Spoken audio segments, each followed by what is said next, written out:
I'm getting Wheel of Death. There we go. We're live. Okay. Peter Brukner, OAM. Welcome to the Facebook Live. It's great to have you. It's great to be here. Yeah, we're a long way away, but it doesn't seem like that. Okay, so look, I'm sparing everyone like the lengthy CV that you have because it is tremendous, but you can explain what OAM stands for. Oh, right. And OAM is an Order of Australia medal. So about, I don't know, 30 or 40 years ago, we ditched the British honours, you know, the Sirs and the CBEs and the MBEs and all that sort of stuff. And we replaced them with a bunch of Australian honours and called the Order of Australia. And they gave me one of those medals a long time ago now, 20 years ago. So, yeah, for services to sports medicine, apparently. So, yeah. There you go. So, yeah, you're supposed to sort of, you get to wear a little badge and, you know, all that sort of stuff. So. That's great. That's basic. It's formal recognition from the Australian government that you are a big deal, basically. Well, yeah, a medium-sized deal. A medium-sized deal. So for those of you watching, Peter's obviously a sports scientist. South Africans will connect with the story instantly if I just say Peter has lived a similar journey to Tim Noakes, but in South Africa, in Australia, and that's going from sports science to diabetes reversal. But what many of us didn't know is that you're involved with the Liverpool Football Club as a sports scientist. So if you give us like a brief sports science highlights, a career highlight, just to get us there, because I know the rest of the story takes off after that. All right. Okay. Well, we'll start. So first of all, I'm a doctor, medical doctor. Did my medical degree in Melbourne. I then got into sports medicine. Worked with a bunch of teams here in Australia, both professional sort of football teams and then Olympic teams. Went to a couple of Olympics. Had a sports medicine clinic here in Melbourne, which is still going, still the largest clinic in Australia. And then I did a stint with the Australian soccer team, the Australian football team, the Socceroos, and in fact came to the World Cup in South Africa. 2010. Great, 2010, yeah. And just prior to that, I'd been approached by, it was quite funny actually, I got approached by a sort of a recruiter from the UK. And he said, oh, would you be interested in working at an English Premier League club? And I said, oh, well, look, I might be. And I'd spent some time in England when I was younger and early in my career. And my wife and I always thought we might go back when our kids had sort of left school and maybe I'd do a job. But it was a bit soon. My youngest boy is still in a couple of years of school. So I said, oh, no, look, probably it's a bit too soon. Anyway, they were very persistent and they just wouldn't take no for an answer. So eventually I said, well, which team is it? I said, oh, we can't tell you, And I said, oh, come on. And they said, oh, it's in the Northwest. And so that sort of narrows it down to Manchester or Liverpool. And I thought, oh, yeah, well, some pretty good teams there. And so I said, well, tell me, is it, are they red or blue? And those, soccer fans would know that red is Man United and Liverpool and blue is Man City and Everton. And he said, oh, well, they're red. So I thought, oh, that's, that narrows it down a bit. Man United and Liverpool are two probably biggest names. So I started, anyway, cut a long story short, they wouldn't take no for an answer and they dragged me over there to interview them. And just to show you how fickle I am, I've been a lifelong Tottenham Hotspur fan. And when I lived there before, I'd never missed a game. And you've been to cup finals and I loved Spurs. And the day I went for my interview at Liverpool, by amazing coincidence, I was playing Spurs at Anfield that night. And I was sitting there. They had me in the director's box. They made a big fuss of me. And by then I'd sort of figured that I was probably going to get offered the job and I was probably going to take it. And I remember sitting there thinking, well, Liverpool really need to win this game tonight if they're going to be in Europe next season. And so basically it took me 45 minutes to give up a lifelong support of Tottenham and become a Liverpool fan. So that tells you a bit about me, I suppose. But so, yeah, what Liverpool did, it was quite innovative at the time. They created a new position. So basically, they'd always had a doctor and a physiotherapist and so on. And they created a new position called the head of sports science and sports medicine. So overall control of all of the medical and sports science side of things. And that's the job that they were advertising and the one that I eventually accepted. And I brought a couple of my Australian colleagues with me, Darren Burgess, who was and Phil Coles, who were both in the Socceroos with me, and we was the Australian invasion. We replaced the Spanish invasion, which had been there previously, with an Australian invasion, and neither of which were very successful on the field. But anyway, it was a fascinating experience, and just to be part of such an amazing club. who were going through a pretty tough time at the time. They were within 6 months of me being. The owner had gone, the manager had gone, and the CEO had gone. So that was the first few months. So it was a difficult for the club. But just to be part of it and the passion of the city of Liverpool, I mean, they just so passionate about their football. I mean, I couldn't walk down the street without being accosted and, saying, is Steve, you going to be fit this week? And, this sort of total strangers coming up to me and so on. So, yeah, it was just great to be part of Liverpool City. So, and I love the city of I'd sort of been in England before at a time when, in the 80s when Liverpool was a bit of a basket case, really. There were riots and there was, didn't seem to have much future. And they've really regenerated the whole place. It's been terrific. So the way I figure it, any city whose true obsessions football and the Beatles can't be a bad city. Absolutely. So I had a great time in Liverpool. And we made, I think we made some changes at the football club that have the club in the long term. And what I think was that the Premier League was probably a little bit behind sport in Australia and South Africa and New Zealand and so on, as far as sports science and sports medicine goes. And really? I think they've now sort of caught up, I think. But at the time, I think, they were a bit sort of old and traditional and so on. I think we managed to move things along a bit. So that was good. Mixed it up. So you said while you were at Liverpool, you had a sort of shift in beliefs or at least understanding of nutrition. Is that right? Yeah, I mean, look, I'd always been a little bit interested in sports nutrition. I helped co-author this first Australian sports nutrition book back in the 80s. But then sort of, sports nutrition generally got pretty boring. I mean, we're all on low fat and we're all, carb loading and pizza, pasta parties the night before the marathon and lots of Powerade and all that sort of stuff. And so I'd sort of, lost a bit of interest, really. And it was all because of your mate Tim Noakes. So Tim, I blame all this, getting me into this mess. So I were old friends. We'd known each other for a long time, and we were the sort of two token, not a lot of sports medicine conferences. So they'd be full of Americans, and then they'd reel out the token South African, Australian, and so I'd find a little corner to talk about the important things of life, like rugby and cricket, and leave the Americans to talking about other stuff and so on. So we've been friends for a long time, and I'd always been a great admirer of Tim, because. All jokes aside, I mean, he was probably the smartest guy I know, and correct. And when he challenged so many theories, the fatigue theory, central fatigue, and central governor, and then the thing, and so on. And so I was very interested that when Tim sort of came out and said that we've been wrong about and it was carbs that were the fats, and that he'd his own health issues by low carb. I must have been my first. Tim's finally lost it. He's really. You wouldn't know. No, he can't be right this time. We couldn't. The whole of Western society couldn't have been on the wrong diet for 40 years. Is the way he was. And it probably would have been anyone else. I'd have ignored it and just said, he's gone crazy. But because it was Tim, I thought, no, I need to look into this. So I started doing my own research, and I read a book by Gary Taubes called "Good Calories, Bad Calories," and.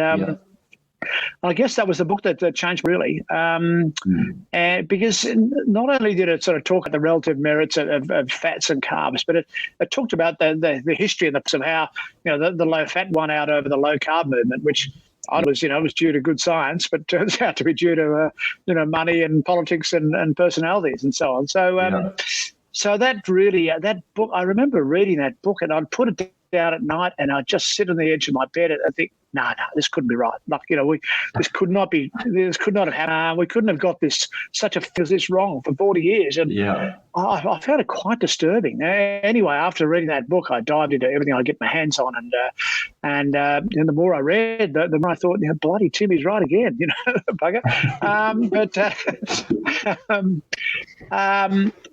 But then I thought, well, it was time for to do some research. We're all scientists, aren't we? So I thought, well, time for research.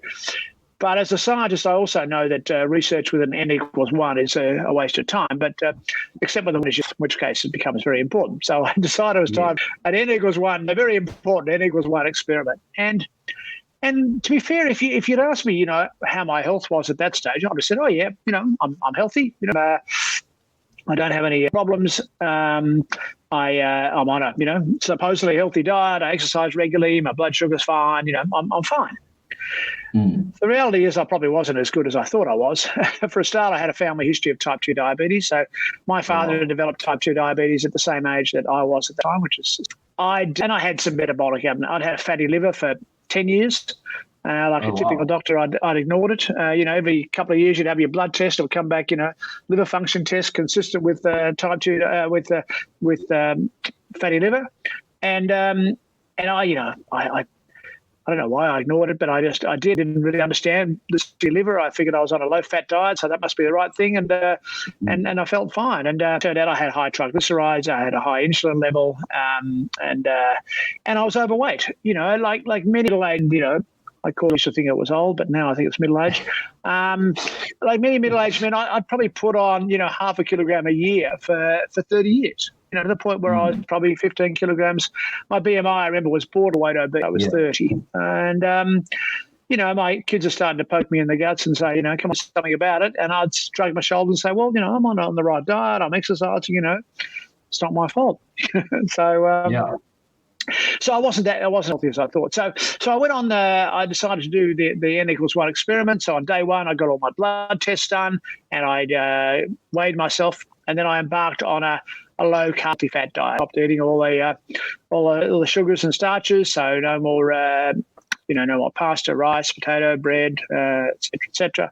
And went back to eating, the way that probably my parents and grandparents had eaten. Lots of fresh food, meat, fish, fruit and vegetables and eggs. We've been told for years that eggs are full of cholesterol. You can't have that. Dairy, you can't have that, full of saturated fat. Anyway, so I went back to eating that way.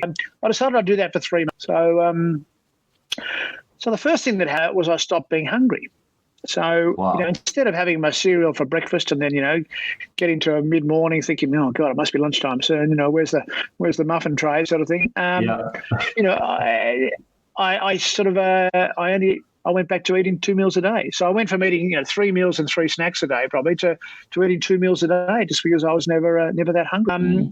And then the weight started to come off. I started to feel more energetic, improved. I wasn't as tired during the day. My exercise capacity improved. A whole bunch of things really improved. And so at the end of the 3 months, I'd lost 13 kilograms of weight in 13 weeks. And that's I repeated my blood tests, and my liver function tests were absolutely normal. They'd been abnormal every test for 10 years. My triglycerides came back into normal. My insulin came back to normal. I was metabolically normal, and I felt great. The one disadvantage was I needed a new wardrobe because I'd gone down 2 sizes and things. So I figured that was a small price to pay for. So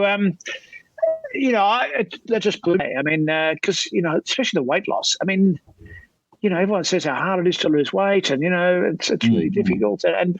And I just found it so. I mean, the more fat I ate, the more fat I lost. It was just bizarre. And I was never hungry, and I just have eggs and bacon and avocado and so on for breakfast or for mid morning, and then I'd have meat or fish for the evening, and not really feel hungry in between. So I really ate very well. So I guess. Oh no, carry on. Yeah.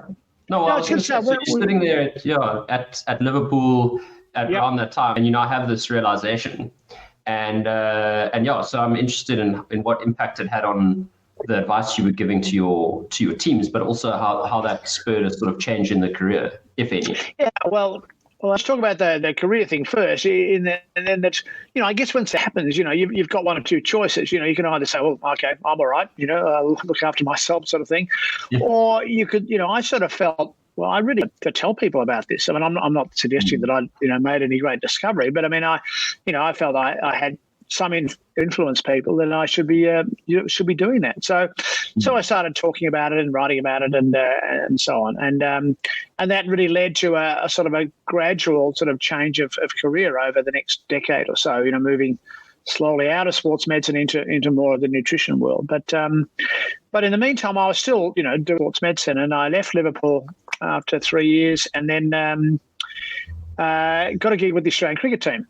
One of those, sort of fortunate accidents of timing that I happened to be in the right place at the right time and got offered that job. And they never actually had a permanent doctor. They'd always permanent everything else, so that the doctors, they just grabbed a doctor here and a doctor there for different tours and so on, which I thought was wrong. Really, it didn't send the right message, saying that the doctor's not important, sort of thing. So. Yeah. So anyway, we came to agreement, and I took on that job, and I did that for the next 5 years, and so that was a great experience. We of Ashes tours, and an Ashes series in Australia, World Cup, and tours of India. Yeah, it was just West Indies and visual things. So it was a great experience. Before you go on there, I think I don't want to skip over this, because I remember because you came to South Africa, and I remember sitting with Tim, and Tim said, my friend Peter Brukner, he has put, and he was like secretive about it. He said he has put the Australians on low carb, and they are the best. And I remember now this in actually a audience, so like this is the best cricket team in the world, and Peter has put them on a low carb diet, and then he said they are the best cricket team in the world because they are eating low carb.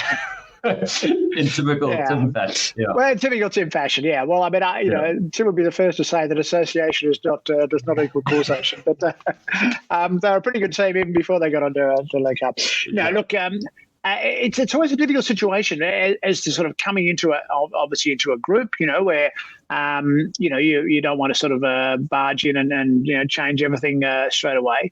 And secondly, that they had a dietitian, who had been working with them, and a very competent, well-regarded dietitian. But she was pretty old school and loved the carbs and things like that. So I didn't really sort of push the low carb thing at all. But what happened was that in between my first and second tour was when I lost all that weight. And that sort of had quite an impact on the boys, when they saw me. And one by one, they would sort of take me and say, what happened? How'd you do that? Because I need to lose a bit of weight. And, it's how many sort of elite sports people are actually a little bit overweight, which is quite bizarre, really, given that they spend their whole day, training and so on. And it's probably largely to do with their diet. And so a number of them wanted to have a go. There was one particular player had significant knee and had to actually stop playing cricket for a year or so, and was eventually diagnosed with a sort of unusual form of arthritis. And he approached me, and he was back play. He was on some very powerful drugs, very expensive drugs, like $15,000 a year sort of drugs. And when I met him, he was having to inject himself with this drug every fortnight to keep his knee pain under control. And it was at the point where he was back playing. He wasn't training fully, and the coaches thought he was a lazy thing and all that stuff. But he was at least squad. He wasn't actually a team, but in the squad. He came up to me and said, oh, Doc, he was a little bit late. I'd like to lose, 3 or 4 kilos. I'd like to try what you did, And I said, oh, fine, and this is what we do. And this was on tour in India, so India is not the easiest place to go low carb. But he managed to avoid all rice and so on for the rest of the tour. And interestingly, 3 weeks after he started, he came up to me and said, Doc, I forgot to have my injection last week. I said, what do you mean? He said, well, normally, I get my knee starts to ache about 10 days previous injection. But it's now 3 weeks and I haven't had any knee pain. So I forgot to take my injection. What do you guys should do? And of course, I pretended that was exactly what I thought, having no idea, of course. And I said, no, why don't you leave it off? And anyway, to cut a long story short, he's still on a low-carb diet. He's fine. He's not injecting himself with this $15,000 drug every fortnight. Within 12 months, he was in the top 10 batsmen in the world. So, wow. That was an incredibly reinforcing sort of story, both for me and for his teammates as well. And there was a couple of other players, and one of them was Shane Watson, who is very happy to talk about his experience with diet. And Shane always battled with his weight. I mean, an incredibly talented all-rounder, probably second only in the modern era, really, to Jacques Kallis as far as being an all-rounder, particularly in white ball cricket. And but he had a battle. He would put on weight. As he said, if he looked at food, he put on. And mind you, he had the biggest appetite I've ever seen anyone. He'd we'd go out with him, and he'd have 3 main courses. He'd get you to order 2, and then he'd have one of yours. It was good. But and he said, the only way he could ever control his weight or lose weight, starve himself, basically. Yeah. And he was so miserable because he loved food, and he'd get hangry. He'd get hungry. And so his weight would just fluctuate up and down, and depending on and so he decided to try the low, and it made a massive difference to his weight and his ability to control his weight, keep his weight under control. And he, the next couple of years of his career, he was really in the twilight of his career, and from then he did incredibly well. And he's still an advocate of a healthy diet now. So. So we had a few wins like that. I wouldn't say that the whole team, as I said, I didn't push it at all. It wasn't official sort of policy or anything like that. I just, the guys who came up to me and asked for advice, and they tended to be some of the main players in the team. Davey Warner was another one who was always, in his younger days, was a bit overweight, sort of pudgy and not that fit and healthy. And he changed his diet and also met his triathlon wife. She had a good influence on his fitness levels and so on. So I'm the one who embraced the diet. He was always very funny, Davey, because he liked to have a breakout day on Sundays. So he called Sundays carb Sundays. And but then I'd catch it on a Saturday or a Monday, and he'd say, but it's somewhere in the world, Doc. The Tuesday, Davey, nowhere in the world is it Sunday today. Oh, okay, all right. Laughs about it. So I won't say that. I can't say that they were the reason for their success was their but it's certainly for a number of the players. Yeah, certainly. Yeah, that's correct. And so that sounds like between 2013 and 2018 ish, and that was while you were kind of transitioning, and it sounds like unintentionally transitioning into. Yeah.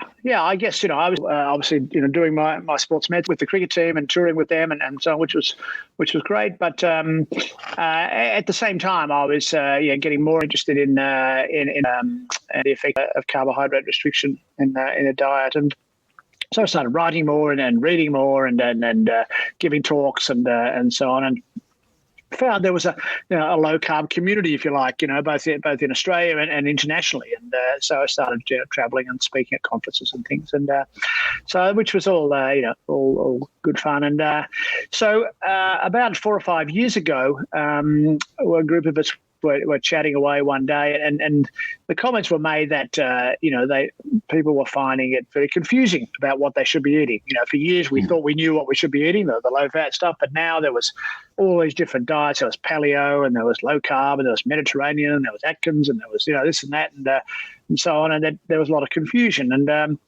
so we came to the agreement that we really should just try and focus. And the obvious focus on was sugar. So we'd start a movement to try and reduce the amount of sugar. So we called it Sugar by Half, and it was a charity, still is a charity, that we set up in Australia with the aim of reducing the amount of added sugar by a half. So the average Australian is probably taking in about 16 teaspoons of added sugar, and the World Health Organization recommended that no more than 6 is ideal. So I thought, well, let's get it down to my strong point, but that's about half, and that'll do. So that's been our sort of aim, and we put together a really great board of people, some public health people, some medical specialists, and some community experts. And then and we've got an education program that we roll out to schools, and we've got a public campaign, and we've got a corporate program and a community sport program, and so on. This is it. Yeah. Sugar by Half. Oh, great! I've done well. Sugar by Half. So that's been a great experience, and to raise a little bit of money and get these programs up and running. It's been good. And then a couple of years ago, I was approached to write a book about the low carb diet, and to be honest, my initial instinct really was to say, well, the last thing the world needs is another diet book. Really, there are literally thousands of them, and the publisher, while acknowledging that, said, and it was Penguin, who are probably the biggest publishers around, and they said, no, but there aren't many by Australian doctors. And so and they thought that, because I had a bit of a work and so on, but it might be getting my message across. They sucked me in and got me to do that. So we finished up publishing A Fat Lot of Good, a couple of years ago, and that's that's been a terrific success. It was interesting. I found it very easy to write it. I mean, I've done a lot of writing, I guess, but I just basically and wrote it in so I obviously had a lot of it in my head, draft anyway, in 3 weeks. So obviously it was in my head, and I just we have a little shack down the beach. Just went down the winter, and else around. There were no distractions, and I just wrote for 3 weeks. So obviously I sort of knew what I wanted to write, and that's been great. It's it's sold really well in Australia, and I keep getting a lot of good feedback, enough to email you or send you a message saying that your book's changed my life and so on. So that's been good. And then still doing lots of speaking and so on. And then our most recent venture, I guess the elephant in the room is always type 2 diabetes. That's absolutely. I think the single biggest health problem in society, really. You can talk about pandemics, really, else in comparison to this and all the impact it had on health, be it, blindness or kidney disease or cardiovascular disease or amputations or, dementia and so on. It's just a massive issue. So, we were keen to do something in the Australian market, and we're very aware of programs, Diabetes UK low-carb program. Have been incredibly successful, had over 400,000 people do their program and so on. And then obviously the Virta Health program in the US. And I'd spoken to Sammy Inkerman, we'd looked at the ability of putting that on in Australia. The health system was really fairly incompatible, too different for the Americans. So what we did was we initially approached the UK people and said, well, maybe we could license their product in Australia, and for various reasons sort of didn't happen. And so we eventually decided, well, let's have a go ourselves. And last year, there was a lot of lockdown in Australia, and there wasn't much else to do. So we put together an app-based program called Defeat Diabetes, which is available as an app. No, God, you were very well prepared. Well done. So Paul Mason, who's interestingly enough, another sports medicine physician who's moved into metabolic. There is. I've seen him talk on cholesterol, actually. He's a great speaker and very super smart guy. He's probably the second smartest I've come across. You can't quite compete with Tim, but don't tell him I said that. But he really, so between us, we and Nicole Moore, a dietitian, we made hours of video and articles and meal plans and cooking demonstrations and recipes and all sorts of things. And so all in that sort of app as a package, and we threw a journey and a number of steps along the journey. And so we released that app in January. It's you have to pay for it, so get 14-day free trial, and then it costs 99 Australian dollars a year, so it's a couple of dollars a week. Pretty good value. So it's about half a cup of coffee a week, let's say. To reverse diabetes. It's not bad. Yeah. So we got a lot of publicity initially. We got a sort of spike of customers, a bit of a trickle since then, and then we've had a couple of other bursts of publicity. But we're getting we're slowing more numbers, and we're now of expanding it into a web-based program as well as an app, because I think a lot of people in the sort of age group of type 2 diabetes will come to a web-based program on their computer rather than an app on their phone. So hopefully within a couple of both of those, and we're get out there, and we're still only a couple of thousand people at the moment, but we eventually hope to influence a proportion of 2 million Australians who have type 2 diabetes, 2 million are predicts. So it's massive numbers.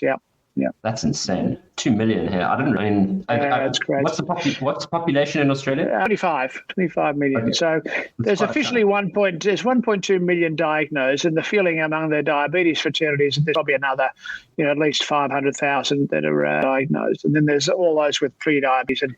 As clear as I was clearly pre-diabetic, fatty liver and all that sort of stuff. So I have known if I hadn't made the changes I made in my diet, that I'd be a fully fledged type 2 by now, as my father had been, and so on. So right. I'm grateful for that, and I want to try and spread the word and help other people to do the same. And Peter, I mean, I'm curious about like, what's your actual job at the moment? Well, that's a good question. I have a whole bunch of jobs. So I work. I have a part-time role with one of the professional football clubs here in Melbourne.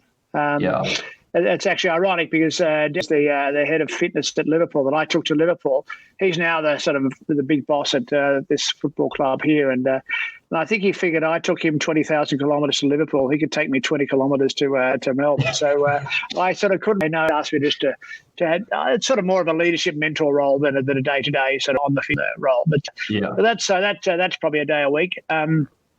I have a university position at the La Trobe Sport and Exercise Research Centre with some great researchers, some of the really big names in the world of sports medicine and sports physiology.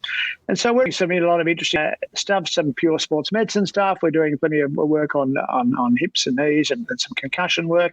But what I'm also pushing them in the direction of related to diet and chronic disease. And in our case, we have a particular interest in osteoarthritis. So we've just done a pilot study on sort of an inflammatory diet, which is basically low carb, and its role in management of osteoarthritis. And the pilot data was pretty exciting, and we're about to embark on a larger. So if anyone out there wants to do a PhD in that area, we're currently advertising for a PhD student.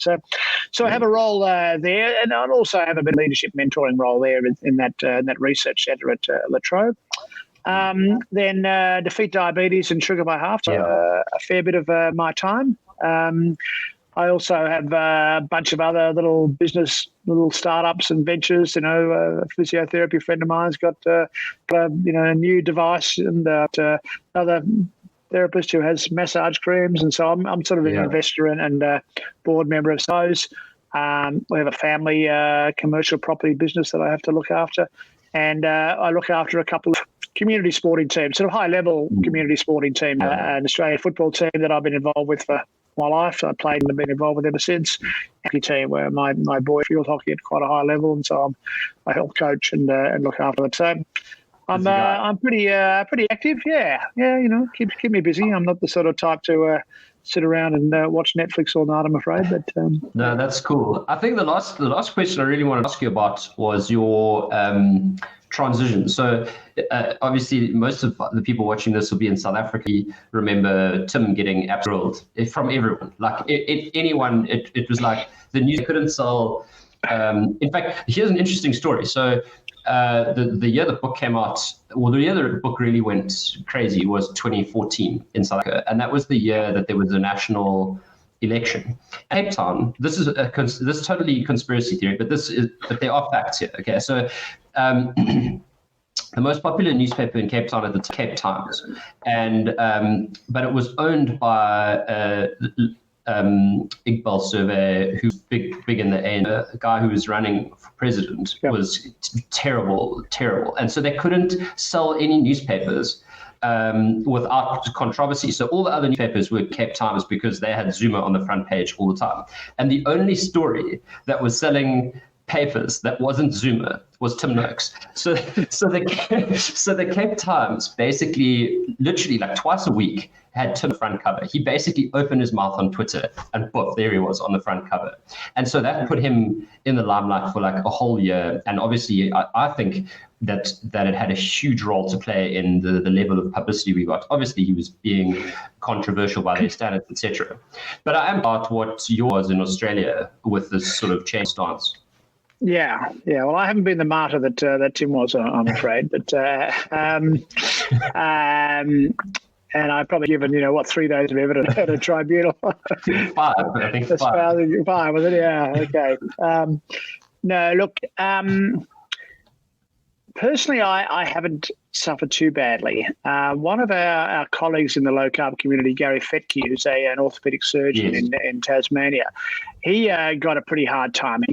He's an orthopedic surgeon in the hospital, and he got sick of chopping off legs with people with diabetes and thought, well, maybe they should change their diet.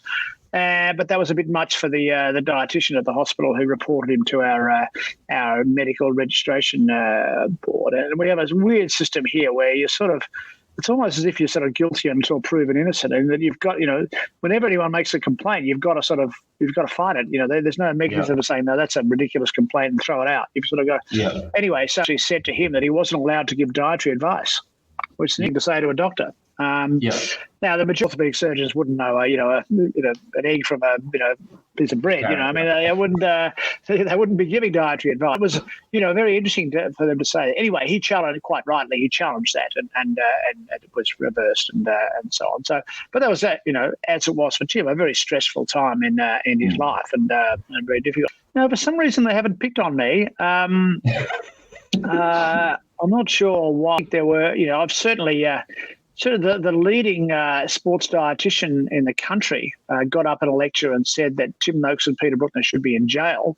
But that was interesting. And I always thought, if I was ever going to go to jail, Tim would be a great guy to be in with. You'd never be short of conversation, and it'd be terrific. I'd be able to pick Tim's brain, 24/7. So, but that was about as bad as it got. And I think, I think we're almost over that stage where people can do that now. I think there's, I wouldn't say it's taken over the country, but I think there's enough people now espousing the benefits of various types of carbohydrate restriction, whether it be a Mediterranean diet or in a low carb or whatever.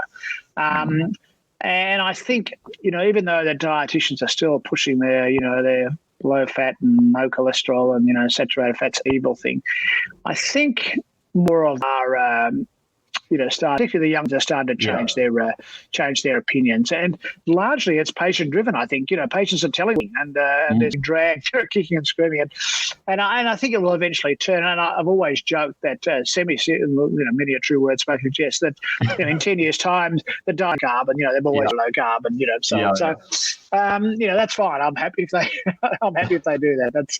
That's okay.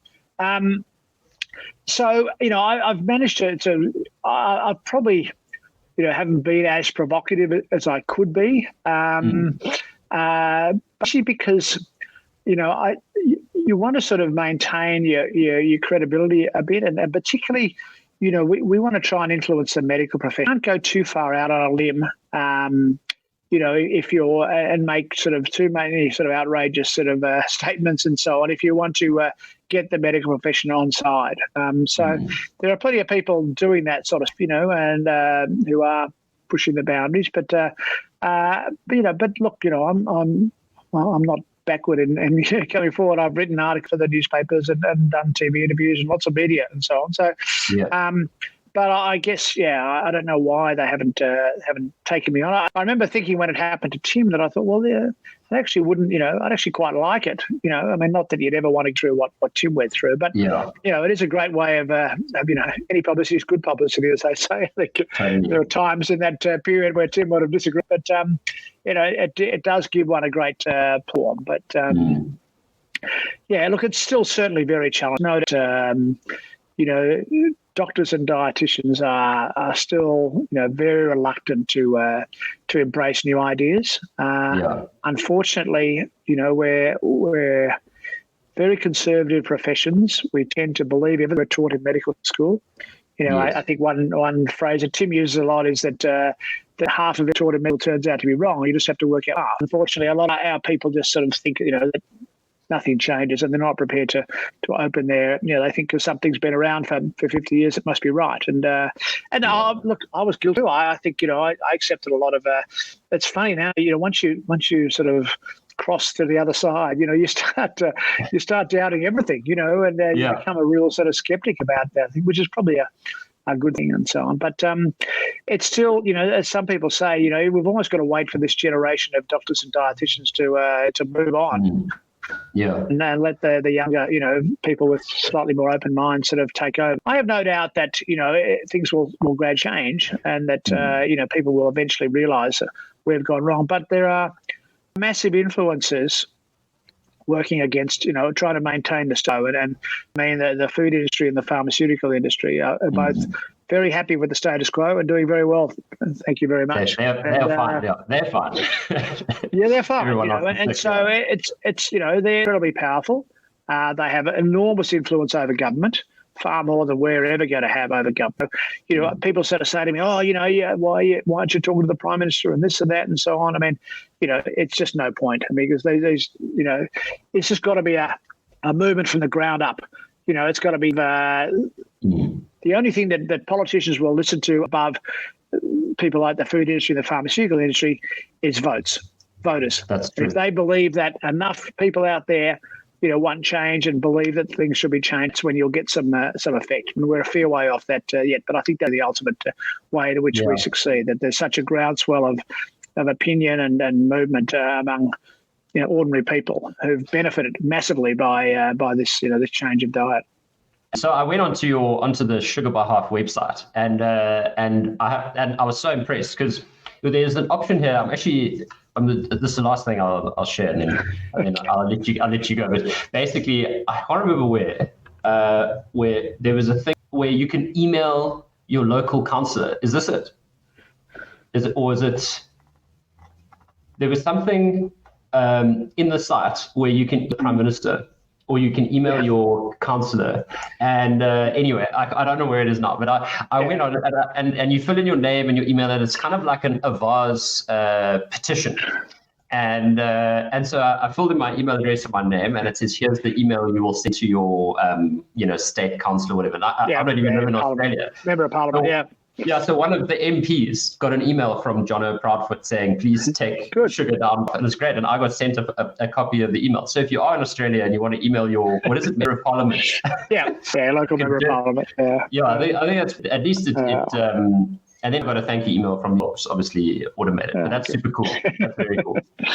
That'll influence. Look, you've got to, you've got to grab every opportunity. I mean, look, people talk parallels, the tobacco campaign and sugar and diet, and I think there are a lot of parallels. That there were very powerful, weapon people who were trying to stop that happening, and it took 30 or 40 years until eventually it happened. And I suspect it'll take a time frame. Unfortunately, I probably won't be here to see the benefits, but that's not doesn't mean we don't keep trying and keep pushing it as hard as we can, because I guess the thing we've got is the truth on our side, and that we've got evidence. That's we keep coming back to the science, and that's something that that Tim has advocated so well, and that the science is there to show what we're saying is right. And if you just keep going back to the evidence, then they can't go too far wrong, and eventually you're going to be proven right. Well, Peter, it has been an honor chatting to you. I've really enjoyed it. So thank you very much for joining and sharing so openly about the story and what you're doing. I hope anyone watching this firstly shares, like and share. That's mandatory. And then please visit Sugar by Half. Is it sugarbyhalf.com? And if you're in Oz, defeat diabetes. And Peter, I wish you all the best. Thanks so much. Thank you very much for having me. It's been fun. Pleasure. All right, cheers.